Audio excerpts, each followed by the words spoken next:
Okay, welcome back. Here we are again, continuing on with our reading of the first section of the Yoga Sutras from The Science of Yoga by I.K. Taimni. The Samadhi Pada is the name of the first section, and we yesterday did 3, 4, and 5. 5 is the modifications of the mind are fivefold and are painful or not painful. And now 6, which we're proceeding with, talks about the modifications of the mind. So, Sutra number 6. Pramana, viparāgya, vikalpa, nidra, smṛtaya. Pramana, viparāgya, vikalpa, nidra, smṛtaya. Right knowledge, wrong knowledge, fancy, imagination, sleep, and memory. They are the modifications of the mind. Right knowledge, wrong knowledge, fancy, sleep, and memory. This is Sutra number 6. Here again, on a cursory examination, the fivefold classification may appear rather odd, but a deeper study will show that it is perfectly scientific. If we analyze our mental life as far as its content is concerned, we shall find it to consist of a great variety and number of images, but a closer study of these images will show that they can all be classified under the 5 broad subheads enumerated in this sutra. Before we deal with each of these separately in the subsequent 5 sutras, let us try to understand the underlying system of classification in a general way.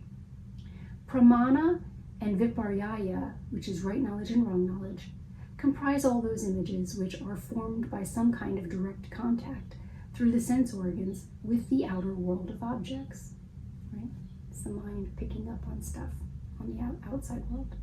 Vikalpa and smṛti, which is fancy and memory, comprise all those images or modifications of the mind which are produced without any kind of direct contact with the outer world. They're produced entirely inside the mind. They are the result of the independent activity of the lower mind using the sensuous perceptions which have been gathered before and stored in the mind. In the case of smṛti or memory, these sensuous perceptions are reproduced in the mind faithfully, for instance, in the form and order in which they were obtained through the sense organs previously. In the case of vikalpa or imagination, they are produced in any form and order from the sensuous material already present in the mind. The imagination can combine these sensuous perceptions in any form or order, congruous or incongruous, but the power of combining the sensuous perceptions is under the control of the will. In the dream state, the will has no control over these combinations, and they appear before consciousness in haphazard, fantastic, and frequently absurd combinations, influenced to a certain extent by the desires present in the subconscious mind. The higher self, with its will and reason, has, as it were, withdrawn beyond the threshold of consciousness, leaving the lower mind partly entangled with the brain, but deprived of the rationalizing influence of reason and the controlling influence of will. When even this remnant of the lower mind also withdraws beyond the threshold of brain consciousness, we have dreamless sleep or nidra. In this state, there are no mental images in the brain. The mind continues to be active on its own plane, but its images are not reflected on the screen of the physical brain. Now, let the student examine his mental activity in the light of what has been said above. Let him take any modification of the lower concrete mind, which works with names and forms, and see whether he cannot put it under one or the other of these 5 groups.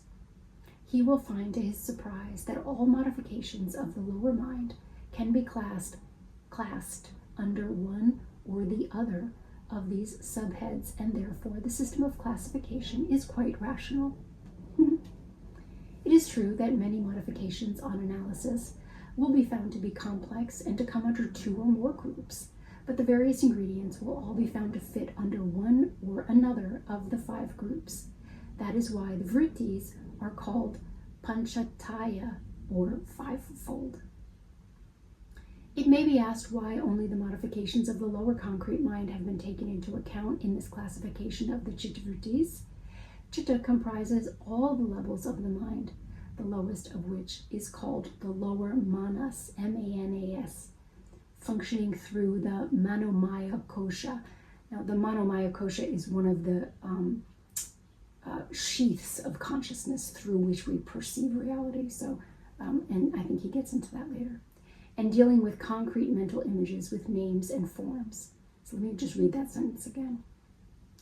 Citta comprises all the levels of mind, the lowest of which is called the lower manas, functioning through the manomaya kosha, and dealing with concrete mental images with names and forms. The answer to this question is obvious. The ordinary man, whose consciousness is confined to the lower mind, can conceive of only these concrete images which are derived from perceptions through the physical sense organs.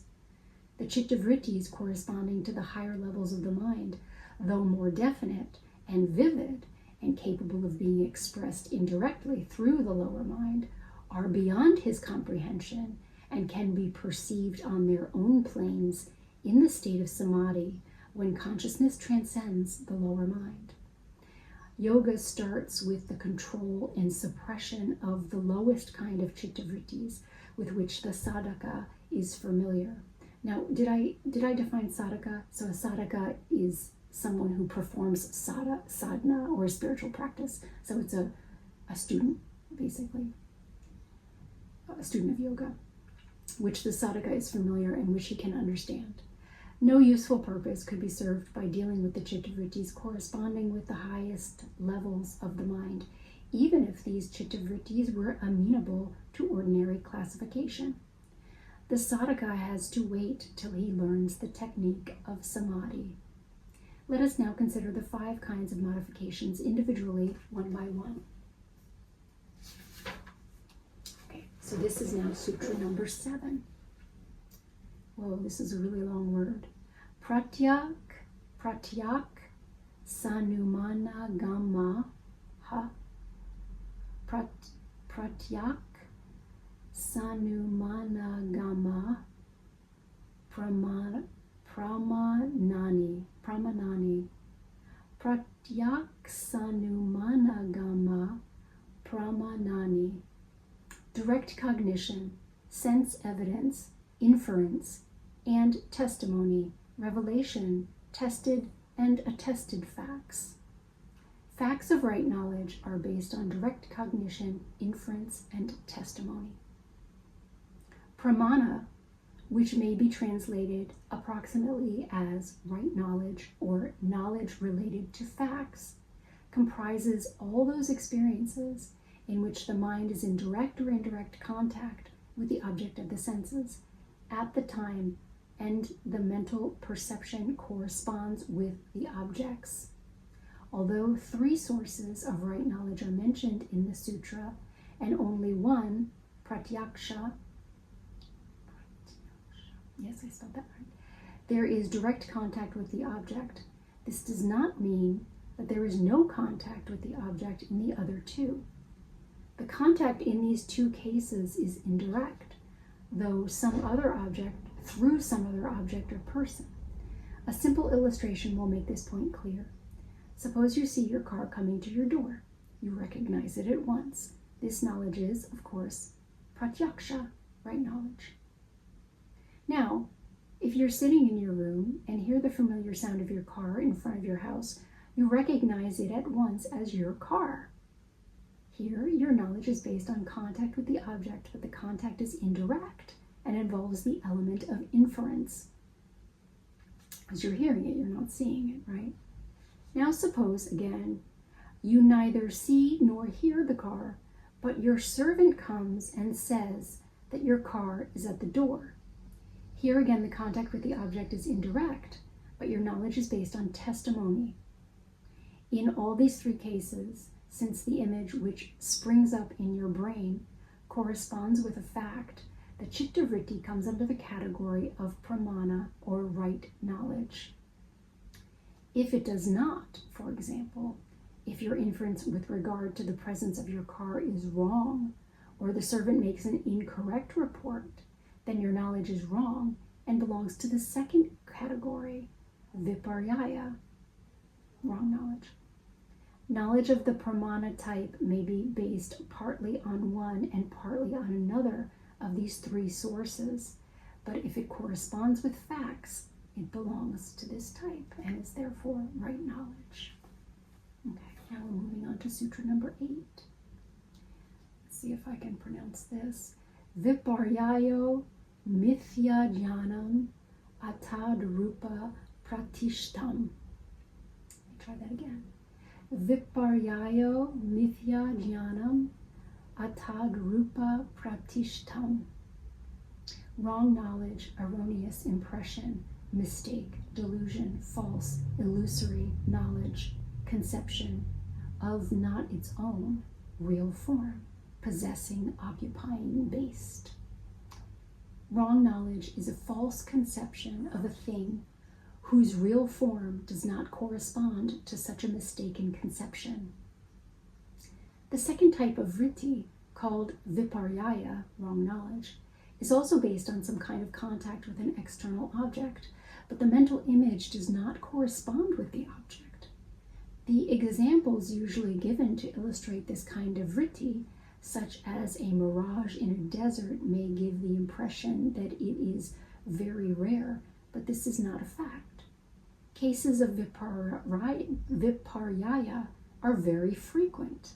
Whenever there is lack of correspondence between our conception of a thing and the thing itself, we have really an instance of viparya. But it should be remembered that in viparya, we are not concerned with the correctness or definiteness of our mental impressions, but only with the correspondence between the object and the mental image formed in our mind. In partial darkness, our impression of an object may be blurred, but if it corresponds with the object, it is not a case of viparya. Okay, now we're moving on to 9. That was a pretty short one. Sabda jnananupati vastu shunyo vikalpa. Sabda jnananupati vastu shunyo vikalpa.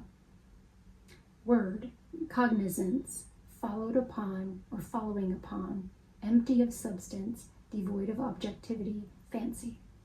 An image conjured up by words without any substance behind it is fancy, or I guess imagination. That's another way to say it. Okay. In the first two categories of mental modifications,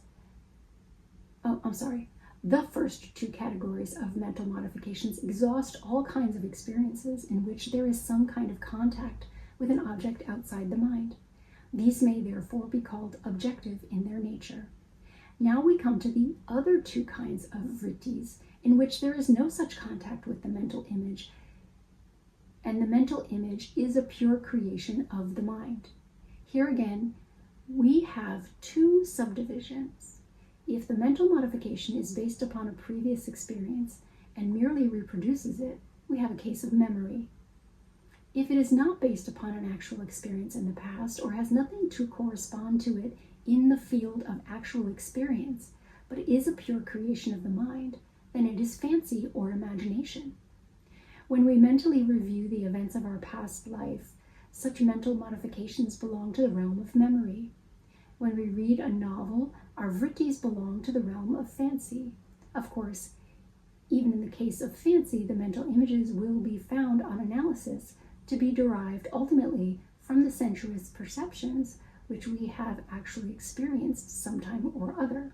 But the combinations are novel, and these do not correspond to any actual experience, because they're based on someone else's imagination. We may imagine a horse with the head of a man.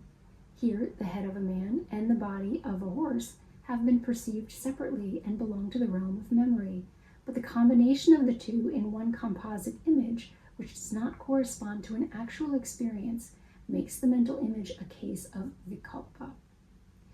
The two categories of memory and fancy, on account of the absence of any contact with an external object which stimulates the mental image, may be called subjective in their nature. Now we're moving on to number 10. Abhava pratyayalambana vṛttir nidra. Abhava pratyayalambana vritti nidra. Let me do that again. Abhava pratyayalambana vṛttir nidra. Absence, nothingness, content of mind, support, basis, object, modification, sleep. That modification of the mind which is based upon the absence of any content in it is sleep. This is an important sutra and should be studied carefully. Of course, the literal meaning of the sutra is obvious. Even that modification of the mind in which there is no content in the mind is classed as vritti, which is called nidra, and for a very good reason. During the time a person is in this state, his mind is, as it were, a blank or void. There is no pratyaya in the field of consciousness. This state outwardly appears to be the same as that of citta vritti nirodha, in which also there is complete suppression of mental modifications. But wait, how does this state then differ from the condition of nirbija samadhi, samadhi without the seed? For the two are poles apart. The difference lies in the fact that in the state of nidra, or deep sleep, the mental activity does not stop at all. Only the brain is disconnected from the mind and so does not record the activities which are going on in the mind. When the person wakes up and the contact is established again, the brain again becomes the seat of mental activity as before. When a car is put out of gear, the engine does not stop. Only the effect of the running of the engine on the car disappears, and so there's no motion of the car. In the same way, in deep sleep, although there is no pratyaya in the brain, the mental activity is transferred to a subtler vehicle and goes on as before. Isn't that interesting? Only the brain has been put out of gear. Experiments in hypnotism and mesmerism partly corroborate this view. Now, in yoga, it is the activity of the mind, or citta, which is suppressed, and for this, it is necessary to stop the vibrations of the lower mental body while in the waking state. In the waking state, the brain is connected with the lower mind, and by controlling the activity of the mind in the brain, we can control its own activity. When the engine of a car is in gear, by regulating or stopping the motion of the car, we can regulate or stop the movement of the engine itself. It will be seen, therefore, that the state of deep sleep and the state of citta vritti nirodha, though superficially they may appear similar, are quite different. Now remember, citta vritti nirodha is cessation of the modifications of the mind, right? Okay, now let's move on to number 11, and this will be the last one for today. Anubhuta vishayasam pramosa smṛti. Anubhuta vishayasam pramosa. That's a long word. Visayasam pramosa smṛti. Anubhuta visayasam pramosa smṛti. Of experienced object, subject matter, non-theft, not letting go or allowing to escape memory. Memory is not allowing an object which has been experienced to escape. The mental process involved in recalling a past experience is a peculiar one, and the reason why memory is considered as a type of citta vritti has already been discussed in detail in dealing with the 9th sutra. Memory is here defined as the retention of past experiences in the mind, but it is to be noted that these experiences are retained in the mind as mere impressions or samskaras. So samskaras means impressions, like a lot of times they use the metaphor an image that's impressed upon a film, a piece of film, right, that then can then be projected out, right? But it is to be noted that these experiences are retained in the mind as mere impressions or samskara, and as long as they are present in their potential form as mere impressions, they cannot be considered as citta vritti. It is only when the potential impressions are converted into their active state, when a light shines through the film, right, in the form of mental images, that they can properly be considered as citta vritti. Okay. All right, so I am going to read one more. Number 12. Abhyāsa vairāgyabhyam ta nirodha.